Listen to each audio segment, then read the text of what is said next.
হাই friends, কেনেকৈ ভালনে? আশা কৰোঁ আপোনালোকে ভালে আছে। মই ধীৰাজ অসমলৈ আকৌ এবাৰ স্বাগতম জনাইছোঁ। ভিডিঅ'টো আৰম্ভ কৰাৰ আগতে যদি মোৰ চেনেলটো আপোনালোকে ছাবস্ক্ৰাইব কৰা নাই তেনেহ'লে প্লিজ ছাবস্ক্ৰাইব কৰি দিব আৰু লগতে বেল আইকনটো দবাই দিব যাতে মোৰ কোনো নটিফিকেশ্যন মিছ নকৰে। Assam police related, army related নতুবা SCCD ফিজিকেল ৰিলেটেড মোৰ চেনেলটোত আপোনালোকে ভিডিঅ' পাই থাকিব আৰু সেইমতে যদি প্ৰেক্টিছ কৰে তেনেহ'লে অতি কম দিনৰ ভিতৰতে আপোনালোকে পাৰফৰ্মেঞ্চ ইনক্ৰিজ কৰিব পাৰিব আৰু আপোনালোকে সেই বডি পিন্ধা যি সপোন সেই সপোনটো পূৰা কৰাৰ এটা ষ্টেপ আগবাঢ়িব পাৰিব। এতিয়া অসম পুলিচৰ যি ইণ্টাৰভিউ প্ৰক্ৰিয়া সমাগত, গতিকে ল'ৰা ছোৱালীসকলে খুব প্ৰেক্টিছ কৰি আছে এইটো সময়ত। গতিকে ল'ৰা ছোৱালীসকলৰ যেতিয়া প্ৰেক্টিছ কৰে সেই সময়ত সৰু সুৰা ইঞ্জৰিটো স্বাভাৱিক। গতিকে বেছিভাগ ল'ৰা ছোৱালীৰে কি হৈছে, কাপ মাচুল পেইন আৰু চিন পেইন, এই দুটা পেইন দেখিবলৈ পোৱা গৈছে। যদিও কাপ মাচুল পেইন আৰু চিন পেইন দুয়োটা একে জেগাতে হয়, প্ৰায় একেখিনি জেগাতে হয়, অকণমান ডিফাৰেঞ্চ, কিন্তু দুয়োটাৰে বহুখিনি ডিফাৰেঞ্চ আছে। আজি মই গোটেইখিনি কথা আপোনালোকক ক'ম যে কেনেধৰণে আমি কাপ মাচুল পেইন ৰিলিজ কৰিব পাৰোঁ, কেনেধৰণে আমি চিন পেইন ৰিলিজ কৰিব পাৰোঁ। চিন পেইন কোনখিনি জেগাত হয় আপোনালোকক অকণমান দেখুৱাই দিছোঁ। এইখিনি অংশত দেখুৱাই দিওঁ। এইখিনি অংশত আমাৰ যদি ভিতৰত আমি এনেধৰণে প্ৰেছ কৰোঁ তেনেধৰণে এইখিনি অংশত বিষ হয়, ইয়াত হয় চিন পেইন। ইয়াত চিন পেইন বুলি কয় যেতিয়া এইখিনি অংশত আমাৰ বিষ হয়, পূৰা ইয়াৰ পৰা আঁঠুৰ পৰা তললৈকে এইখিনি অংশত বিষ হয়, পূৰা এইখিনি অংশত বিষ হয়, আমি সেইটোক চিন পেইন বুলি কওঁ। এই বণ্ডেলৰ নাম চিন, আৰু তাত যেতিয়া পেইন হয় আমি তাতে চিন পেইন বুলি কওঁ। আমি বিজ্ঞানী ভাষাত যদি ক'বলৈ যাওঁ চিন পেইন বুলি কয় ইংলিছত। আৰু এই পেইনটো আমি ৰিলিজ কৰিবলৈ হ'লে কেইটামান এক্সাৰচাইজ কৰিব লাগিব আৰু কিছুমান আপোনালোকে মছাজ কৰিব লাগিব, ষ্ট্ৰেচিং কৰিব লাগিব, সেইখিনি মই কৰি দেখুৱাম। তাৰপিছত আমি আহিছোঁ কাপ মাচুল পেইন, এইটো সম্পূৰ্ণ বিপৰীত। চিন পেইন যেনেধৰণে এইটো অংশত হয়, কাপ মাচুল পেইন বুলি কোৱাৰ লগে লগে আমাৰ এইখিনি অংশত হয়। এইখিনি অংশ টানি ধৰে, অকণমান ৰানিং কৰাৰ পিছতে বিষ অনুভৱ হয়, সেইখিনি কাপ মাচুল পেইন বুলি কয়। এতিয়া মই কাপ মাচুল পেইনৰ প্ৰথমতে নকওঁ, মই প্ৰথমতে চিন পেইনৰ বিষয়ে অকণমান কৈ দিছোঁ, বা আপোনালোকে কেনেধৰণে চিন পেইন ৰিলিজ কৰিব পাৰে সেইখিনি মই কৈ দিছোঁ। চিন পেইন যদি সাধাৰণতে আমাৰ কোনটো অৱস্থাত চিন পেইন হয়, আমি যেতিয়া ৰোড ৰানিং কৰিবলৈ লওঁ, নতুবা আপুনি ক্ষমতাতকৈ বেছি যেতিয়া প্ৰেক্টিছ কৰিবলৈ লয়, অকস্মাত বহুদিনৰ পৰা প্ৰেক্টিছ কৰি আছে তেতিয়া চিন পেইনে দেখা নিদিয়ে। যেতিয়া অকস্মাত আপোনালোকে বহুত প্ৰেক্টিছ হাৰ্ডৱৰ্ক কৰিবলৈ লয় তেতিয়া চিন পেইন দেখিবলৈ পোৱা যায়। যেনেধৰণে আমি ৰোড ৰানিং কৰোঁ, হাৰ্ড ছাৰ্ফেচত ৰানিং কৰিলে আমাৰ চিন পেইন হয়, নতুবা আমি যেতিয়া জোতা নিপিন্ধাকৈ খালী ভৰিৰে আমি ৰানিং কৰোঁ তেতিয়াও দেখিবলৈ পোৱা যায়। আৰু জোতাযোৰ যদি ভাল জোতা নহয়, কুচন থকা যদি জোতা নাথাকে তেনেহ'লে চিন পেইন হোৱা দেখিবলৈ পোৱা যায়। গতিকে চিন পেইন ৰিলিজ কৰিবলৈ আমি প্ৰথম কথাটো হৈছে আপোনালোকে এতিয়াতো ৰেষ্ট দিব নোৱাৰে। প্ৰথম হৈছে ৰেষ্ট, দ্বিতীয় হৈছে আপোনালোকৰ আইচ লগাব লাগিব, আৰু তৃতীয় হৈছে ষ্ট্ৰেচিং কৰিব লাগিব, তেতিয়া আমি চিন পেইনটো আমি ৰিলিজ কৰিব পাৰিম। এতিয়াতো আপোনালোকে ৰেষ্ট কৰিব নোৱাৰে, এইটো সময়ত এতিয়া ৰেষ্ট কৰিলে আপোনালোকৰ পাৰফৰ্মেঞ্চখিনি একেবাৰে ল' হৈ যাব। গতিকে ইণ্টাৰভিউ একেবাৰে সমাগত। আপোনালোকে এতিয়া আপোনালোকে কিবা এটা উপকাৰ কৰিব লাগিব, হয়তো ষ্ট্ৰেচিং কৰিব লাগিব, নতুবা আপোনালোকে আইচ ব্যৱহাৰ কৰিব লাগিব। এনেধৰণে আপোনালোকে চিন পেইনটো ৰিলিজ কৰিব লাগিব।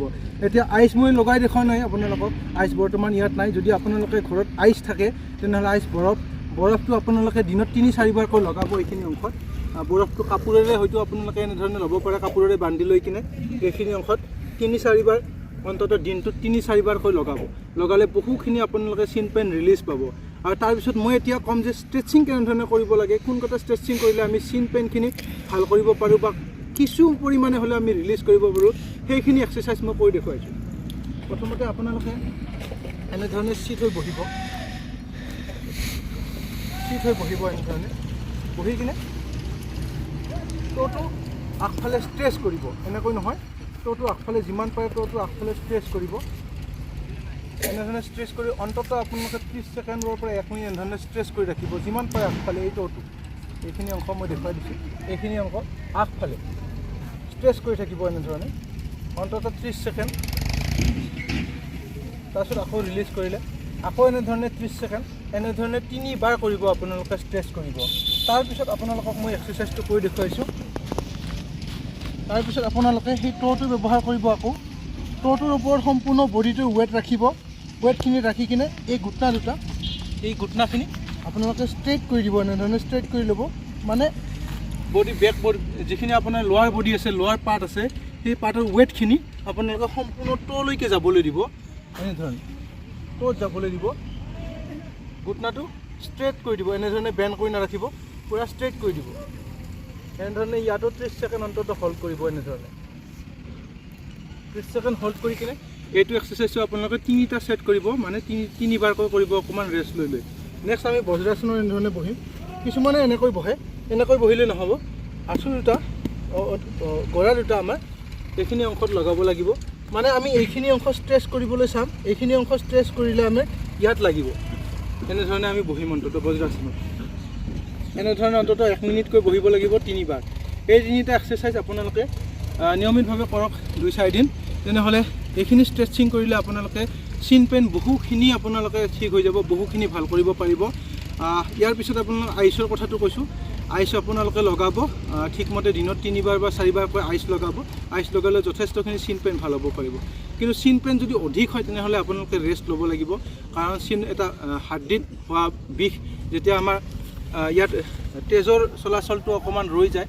তেতিয়া আমাৰ এই বেণ্ডটো হ'বলৈ ধৰে গতিকে আপোনালোকে যদি বেছি অধিক পৰিমাণে আপোনালোকৰ চিন পেইন হয় তেনেহ'লে 2 দিন বা 3 দিন ৰেষ্ট দিব লাগিব কিন্তু এইটো সময়ত ৰেষ্ট দিয়াটো একেবাৰে অসম্ভৱ আপোনালোকে অকণমান হ'লেও প্ৰেক্টিছ চলাই থাকিব লাগিব গতিকে এইখিনি এক্সাৰচাইজ কৰিব আৰু লগতে আপোনালোকে আইচ লগাবলৈ চেষ্টা কৰিব কিছুমানে কয় গৰম পানী লগাবলৈ গৰম পানী কেতিয়াও নলগাব চিন পেইন হ'লে আপোনালোকে যিমান পাৰে আইচ লগাবলৈ চেষ্টা কৰিব এতিয়া কথা হ'ল আমাৰ দ্বিতীয় যিটো টপিক আছিল আমাৰ সেইটো আছিল কাপ মাচুল পেইন কাপ মাচুল পেইন সম্পূৰ্ণ বিপৰীত চিন পেইন এইখিনি অংশত হয় আৰু কাপ মাচুল হয় এইটো কাপ মাচুল বুলি কয় আমাৰ এইখিনি অংশ কাপ মাচুল বুলি কয় ইয়াত যেতিয়া পেইন হয় পেইনখিনি ৰিলিজ কৰিবৰ কাৰণে আমি কেইটামান এক্সাৰচাইজ কৰিব পাৰোঁ এইখিনি এক্সাৰচাইজ কৰিলে আপুনি 10-15 মিনিট এক্সাৰচাইজ কৰাৰ পিছত 50% ৰিলিজ হৈ যাব কাপ মাচুল যদি পেইন হৈছে চিন পেইনটো সম্পূৰ্ণ বেলেগ আৰু কাপ মাচুল পেইনটো সম্পূৰ্ণ বেলেগ মই আগতে কৈয়ে দিছোঁ আপোনালোকক যদি এইখিনি অংশত আপোনালোকৰ বিষ হয় তেনেহ'লে আমি কাপ মাচুল পেইন বুলি কয় কাপ মাচুল পেইন ৰিলিজ কৰিবলৈ হ'লে প্ৰথমতে আপোনালোকে যিমান পাৰে ষ্ট্ৰেচ কৰিব আপোনালোকে এই কাপ মাচুলটো যিমান ষ্ট্ৰেচ কৰিব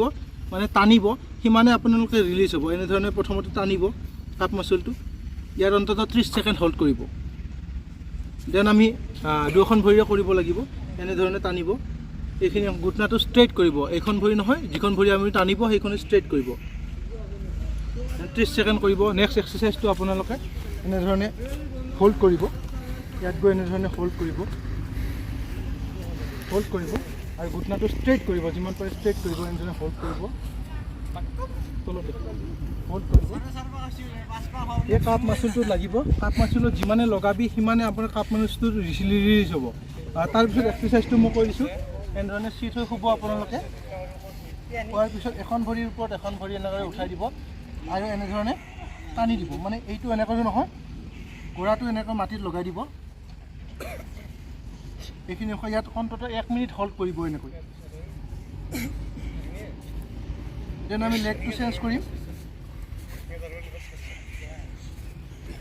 এনেকৈ এইটো এক্সাৰচাইজ সম্পূৰ্ণ শুদ্ধকৈ কৰিব যদি এই 3টা এক্সাৰচাইজ আপোনালোকে কৰে কাপ মাচুল 10 মিনিট বা 15 মিনিট কৰাৰ পিছত একেবাৰে 50% আপোনালোকে ৰিলিজ পাব চিন পেইনটো অকণমান লেট হয় ৰিলিজ হ'বৰ কাৰণে কিন্তু কাপ মাচুলটো অতি সোনকালে আমি ৰিলিজ কৰিব পাৰোঁ অকণমান মছাজ কৰিলে নতুবা এইখিনি এক্সাৰচাইজ কৰিলে আপুনি যেতিয়া ইয়াৰ পিছত অকণমান মছাজ কৰিব পাৰে লগৰজনে এনেধৰণে আপোনালোকক দবাই দিব পাৰে দবাই দিয়াৰ পিছত কাপ মাচুলটো অতি সোনকালে ৰিলিজ হৈ যায় গতিকে দুটা আজি কৈ দিলোঁ মই আপোনালোকৰ চিন পেইন কেনেধৰণে ৰিলিজ কৰিব লাগে আৰু কাপ মাচুল পেইনটো কেনেধৰণে ৰিলিজ কৰিব পাৰে কাপ মাচুল পেইন ক'ত হয় আৰু চিন পেইন ক'ত হয় এইখিনি সম্পূৰ্ণ পাৰ্থক্যখিনি মই আপোনালোকক কৈ দিলোঁ আজিৰ ভিডিঅ'টো এইখিনি আছিল আই হোপ ভিডিঅ'টো চাই আপোনালোকে ভাল পাইছে যদি ভাল পাইছে লাইক শ্বেয়াৰ আৰু কমেণ্ট কৰিবলৈ নাপাহৰিব শেষত সকলোৰে মংগল কামনা কৰিছোঁ জয় অসম ধন্যবাদ